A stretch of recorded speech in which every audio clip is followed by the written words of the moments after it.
Bismillahirrahmanirrahim. Assalamualaikum warahmatullahi wabarakatuh. Alhamdulillahi rabbil alamin, allazi arsala rasulahu bil huda wa dinil haqq liyuzhirahu 'alad dini kullihi wa kafa billahi shahida. Asyhadu an la ilaha illallah wahdahu la syarikalah wa asyhadu anna Muhammadan abduhu wa rasuluh. Alhamdulillah, kita bersyukur kepada Allah Subhanahu wa taala. Kita memperbanyak memuji Allah Subhanahu wa taala.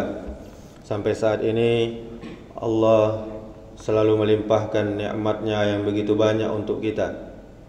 Nikmat sehat, nikmat iman, nikmat Islam, dan begitu banyak nikmat yang lainnya. Sehingga dengan nikmat-nikmat tersebut kita bisa mempergunakannya untuk mentaati Allah Subhanahu wa taala, untuk beribadah kepada Allah Subhanahu wa taala.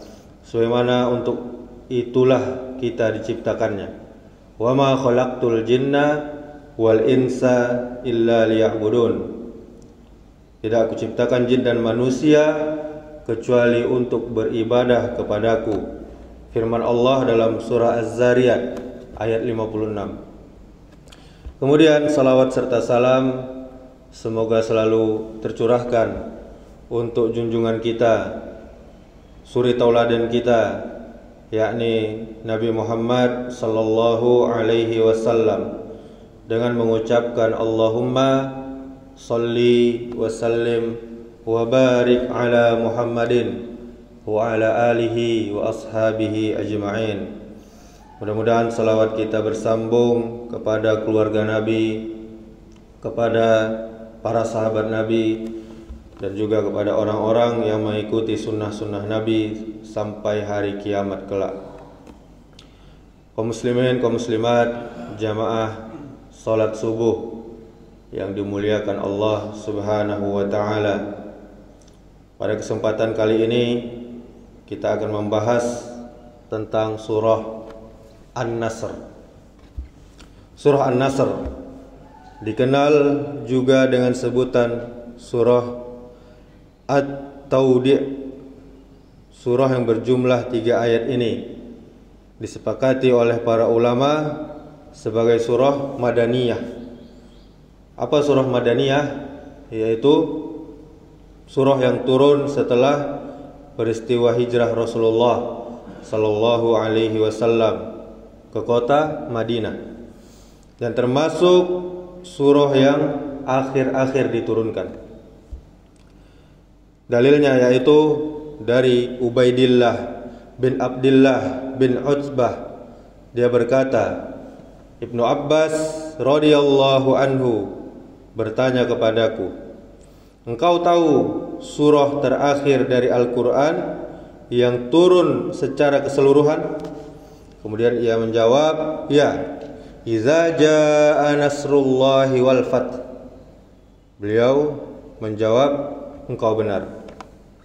Secara pasti terdapat silang pendapat di kalangan ulama tafsir, yakni Ibnu Rajab rahimahullah menyimpulkan bahwa surah ini turun sebelum Fathu Makkah, pembebasan kota Makkah. Karena firman Allah Subhanahu wa taala, Iza jaa nasrullahi wal fath, menunjukkan dengan sangat jelas kalau penaklukan kota Makkah belum terjadi. Kemudian penjelasan ayat, Bismillahirrahmanirrahim. Iza jaa nasrullahi wal fath, apabila telah datang pertolongan Allah Subhanahu wa taala dan kemenangan. Kata nasr artinya adalah al-aun, yaitu pertolongan. Yang dimaksud dengan nasrullah dalam ayat ini menurut Ibnu Rajab rahimahullah adalah pertolongan Allah bagi Rasulullah sallallahu alaihi wasallam saat berhadapan dengan musuh-musuhnya, yakni kafir Quraisy. Sehingga berhasil beliau menundukkan bangsa Arab seluruhnya dan berkuasa atas mereka, termasuk atas suku Quraisy, Hawazin dan suku-suku yang lainnya. Surah ini memuat yaitu kabar gembira bagi Rasulullah sallallahu alaihi wasallam dan kaum muslimin pada saat itu.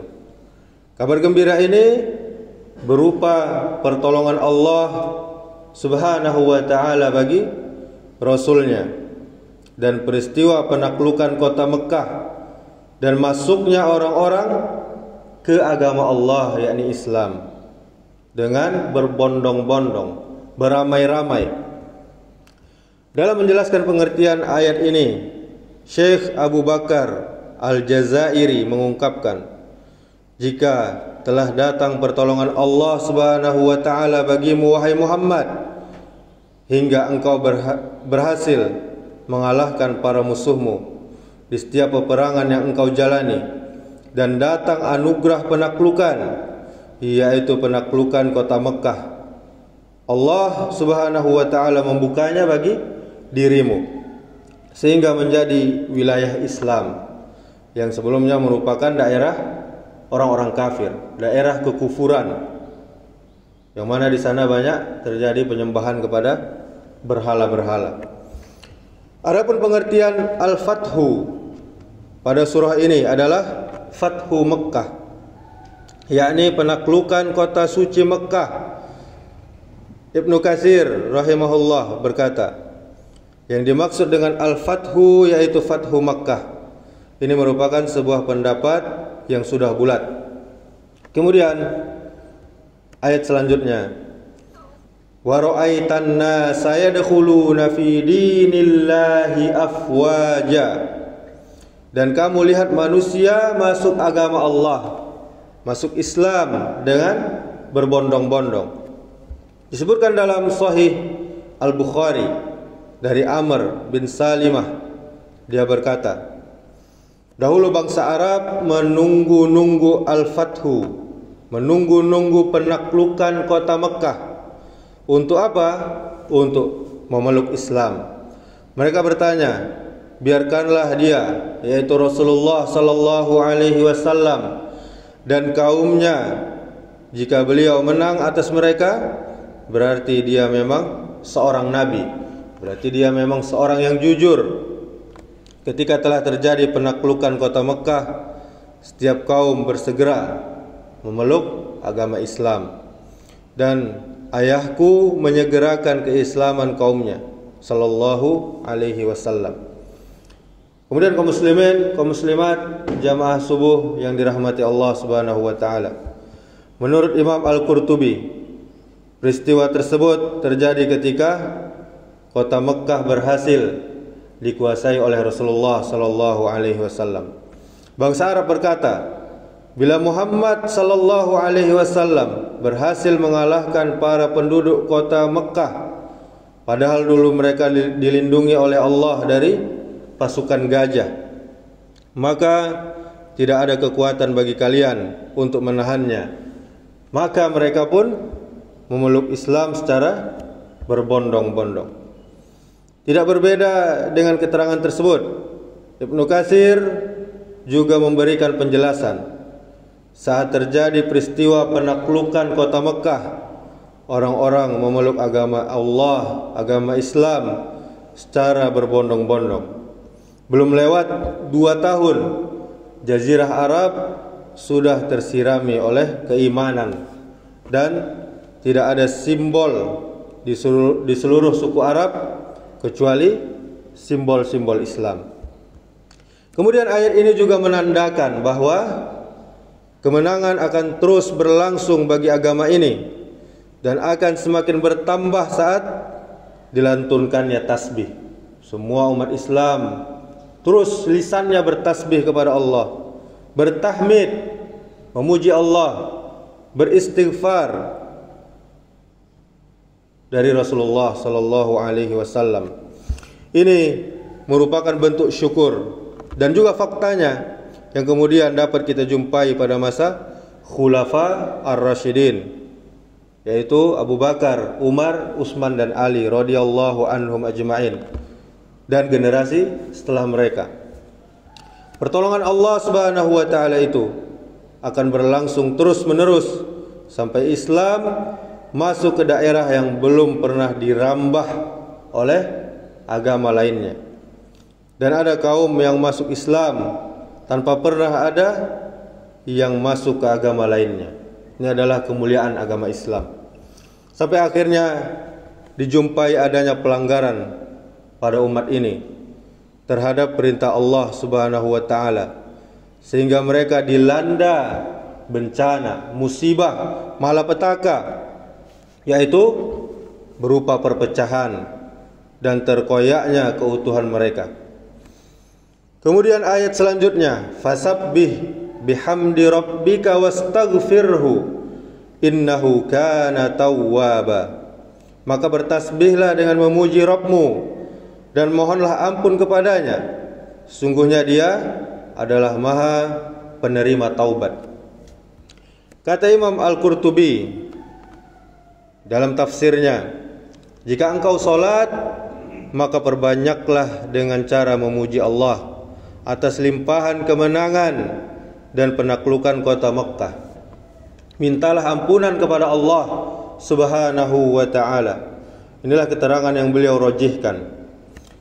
Hadis dari Aisyah radhiyallahu anha, dia berkata, tidaklah Rasulullah sallallahu alaihi wasallam mengerjakan salat setelah turunnya surah ini kecuali membaca Subhanaka Rabbana wa bihamdika Allahumma gfirli. Maha suci Rabb kami dan pujian kepadamu ya Allah, ampunilah aku. Yang mana diantaranya Bapak Ibu, ini adalah doa ketika ruku maupun sujud. Selain kita membaca Subhana Rabbiyal Azimi wa bihamdi, boleh juga membaca doa ini, Subhanaka Rabbana wa bihamdika Allahumma gfirli. Kemudian sejumlah sahabat mengartikan ayat ini dengan berkata, maksudnya Allah memerintahkan kami untuk memuji dan memohon ampun kepadanya manakala pertolongan Allah telah tiba dan sudah menaklukkan daerah-daerah bagi kita. Pernyataan ini muncul saat Umar bin Khattab radhiyallahu anhu mengarahkan pertanyaan kepada mereka mengenai kandungan surah An-Nasr. Kemudian Imam Ibnu Katsir mengomentari penjelasan ini dengan berkata, makna yang ditafsirkan oleh sebagian sahabat yang duduk bersama Umar adalah bahwa kita diperintahkan untuk memuji Allah dan bersyukur kepadanya ketika Dia telah menaklukkan wilayah Madain dan benteng-bentengnya, yaitu dengan melaksanakan salat karena Allah dan memohon ampunan kepada Allah, merupakan pengertian yang memikat dan juga tepat. Kemudian terdapat bukti penguat bahwa Nabi sallallahu alaihi wasallam mengerjakan salat 8 rakaat pada hari penaklukan kota Mekkah. Dalam Sunan Abu Daud termaktub bahwa beliau mengucapkan salam pada setiap 2 rakaat di hari penaklukan kota Mekkah. Jadi Rasulullah sallallahu alaihi wasallam salat 8 rakaat. 2 saat menaklukkan kota Mekkah. Demikianlah yang dilakukan Sa'ad bin Abi Waqqas radhiyallahu anhu pada hari penaklukan kota Madinah. Kemudian ayat sambungannya, innahu kana tawwaba, sungguhnya Dia adalah Maha menerima taubat. Maksudnya Allah Ta'ala Maha menerima taubat orang-orang yang bertasbih, orang-orang yang memohon ampun kepadanya. Allah mengampuni, Allah merahmati mereka dan menerima taubat mereka. Apabila Nabi sallallahu alaihi wasallam saja yang sudah maksum, yang tidak mungkin salah, terpelihara dari dosa-dosa, diperintahkan untuk beristighfar kepada Allah, maka bagaimana dengan selainnya? Isyarat lain dari makna kemenangan selain makna yang sudah dikemukakan tadi juga terdapat pengertian lain yang terkandung dalam surah yang mulia ini. Menurut Syekh Abdurrahman As-Sa'di rahimahullah, ayat ini, surah An-Nasr ini menjadi isyarat mengenai datangnya ajal Rasulullah sallallahu alaihi wasallam yang sudah dekat dan hampir tiba. Bahwa umur beliau adalah umur yang mulia. Allah bersumpah dengannya. Sudah menjadi kebiasaan pada perkara-perkara yang mulia ditutup dengan istighfar. Misalnya salat, haji dan ibadah lainnya. Dan kita menuntut ilmu, kajian, majelis ta'lim seperti ini juga ditutup dengan istighfar kepada Allah Subhanahu wa taala. Allah Subhanahu wa taala memerintahkan Rasulnya untuk mengucapkan pujian dan istighfar dalam keadaan seperti ini sebagai isyarat tentang ajal beliau yang sudah dekat. Maksudnya, hendaknya beliau bersiap-siap untuk menjumpai Rabb-Nya dan menutup usianya dengan amalan terbaik yang ada pada beliau sallallahu alaihi wasallam. Kemudian Ibnul Jauzi mengatakan, memberikan pandangannya mengenai ayat ini. Beliau berkata, para ulama tafsir mengatakan telah disampaikan dan diberitahukan kabar wafat beliau, dan sungguh waktu ajal beliau sudah sangat dekat.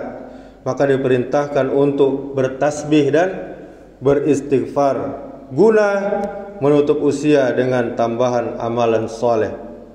Kemudian Imam Bukhari dan yang lainnya meriwayatkan dari Ibnu Abbas radhiyallahu anhuma, dia bercerita, dahulu Umar memasukkan diriku bersama orang-orang tua yang ikut serta dalam perang Badar. Sepertinya sebagian mereka kurang menyukai kehadiranku. Ada yang berkata, kenapa anak ini masuk bersama kita, padahal kita juga punya anak-anak seperti dia. Kemudian Umar menjawab, sungguh kalian mengetahui siapa dia. Maka suatu hari Umar radhiyallahu anhu memanggilku dan memasukkanku bersama mereka. Tidaklah aku berpikir alasan beliau mengundangku selain ingin memperlihatkan kapasitasku kepada mereka. Kemudian beliau berkata kepada orang-orang, apakah pendapat kalian tentang firman Allah, idza jaa nasrullahi wal fath? Mereka menjawab, Allah perintahkan kepada kami untuk memuji dan memohon ampunan kepadanya manakala pertolongan Allah telah tiba dan sudah menaklukkan daerah-daerah bagi kita. Sebagian orang terdiam, tidak menjawab. Kemudian Umar beralih kepadaku, apakah demikian pendapatmu, wahai Ibnu Abbas radhiyallahu anhu? Aku menjawab, tidak. Umar berkata, apa pendapatmu? Aku menjawab, itu adalah kabar tentang ajal Rasulullah sallallahu alaihi wasallam. Allah Subhanahu wa taala memberitahukannya kepada beliau. Allah Subhanahu wa taala berfirman, idza jaa nasrullahi wal fath. Dalam keadaan seperti itu terdapat tanda ajalmu, maka bertasbihlah dan mintalah ampunan kepada Allah. Sesungguhnya Dia Maha menerima taubat. Kemudian Umar bin Khattab radhiyallahu anhu berkomentar, tidaklah yang ku ketahui darinya yaitu surat itu kecuali apa yang engkau sampaikan. Kemudian Imam Muslim meriwayatkan dari Aisyah radhiyallahu anha, dia berkata, sebelum wafat Rasulullah memperbanyak ucapan subhanaka wa bihamdika astaghfiruka wa atubu ilaik. Aisyah bertanya, wahai Rasulullah, untuk apakah kata-kata yang aku melihat engkau tidak biasa engkau ucapkan? Beliau menjawab, telah ditetapkan bagiku sebuah tanda pada umatku. Bila aku telah menyaksikannya, aku akan mengucapkannya, kata-kata tadi. Idza jaa nasrullahi wal fath. Kemudian dalam riwayat lain, Rasulullah sallallahu alaihi wasallam memperbanyak ucapan subhanaka wa bihamdika astaghfiruka wa atubu ilaik. Maka aku bertanya, aku melihatmu memperbanyak ucapan subhanaka wa bihamdika astaghfiruka wa atubu ilaik. Beliau menjawab, Rabbku telah memberitahukan kepadaku bahwasanya aku akan menyaksikan tanda pada umatku. Jika aku melihatnya, aku akan memperbanyak ucapan subhanaka wa bihamdika astaghfiruka wa atubu ilaik. Sungguh aku telah menyaksikannya. Idza jaa nasrullahi wal fath. Al-fathu maksudnya penaklukan kota Makkah. Apa yang diampuni dari Rasulullah sallallahu alaihi wasallam yang mulia? Mengapa Rasulullah sallallahu alaihi wasallam masih tetap memanjatkan permohonan ampunan padahal dosa-dosa beliau sudah terampuni, baik yang sudah berlalu maupun yang akan datang? Untuk menjawab pertanyaan ini, perlu kiranya kita mengangkat pandangan Ibnu Katsir yang menggambarkan kesempurnaan Rasulullah sallallahu alaihi wasallam. Apa kata Ibnu Katsir, Bapak Ibu jamaah yang dimuliakan Allah Subhanahu wa taala?